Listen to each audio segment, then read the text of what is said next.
വിശുദ്ധ മർക്കോസ് 16:14. പിന്നീട് അവർ 11 പേർ ഭക്ഷണത്തിനിരിക്കുമ്പോൾ അവൻ അവർക്ക് പ്രത്യക്ഷപ്പെട്ടു. ഉയിർപ്പിക്കപ്പെട്ടതിന് ശേഷം തന്നെ കണ്ടവരെ വിശ്വസിക്കാത്തത് നിമിത്തം അവരുടെ വിശ്വാസരാഹിത്യത്തെയും ഹൃദയകാഠിന്യത്തെയും അവൻ കുറ്റപ്പെടുത്തി.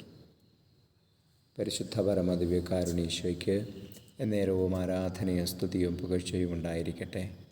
Hallelujah, hallelujah, hallelujah, hallelujah. Thank you Jesus. ഈശോയെ ഞങ്ങളങ്ങേ സ്തുതിക്കുന്നു, ആരാധിക്കുന്നു. Hallelujah, hallelujah. ഈശോയെ അങ്ങയുടെ സ്നേഹത്തെ ഓർത്ത് നന്ദി പറയുന്നു. ഞങ്ങളുടെ വിശ്വാസം വർദ്ധിപ്പിക്കുവാൻ അങ്ങ് തരുന്ന എല്ലാ അനുഗ്രഹങ്ങളെയും അടയാളങ്ങളെയും അത്ഭുതങ്ങളെയും ഓർത്ത് ഞങ്ങളങ്ങേ സ്തുതിക്കുന്നു. കർത്താവെ, ഞങ്ങളെ വിശ്വാസത്തിൽ വളർത്തണമേ. നമ്മുടെ കർത്താവ് ശംശിഹായുടെ കൃപയും പിതാവായ ദൈവത്തിൻ്റെ സ്നേഹവും പരിശുദ്ധാത്മാവിൻ്റെ സഹവാസവും നിങ്ങളോടുകൂടി ഉണ്ടായിരിക്കട്ടെ, ഇപ്പോഴും എപ്പോഴും എന്നേക്കും. ആമേൻ.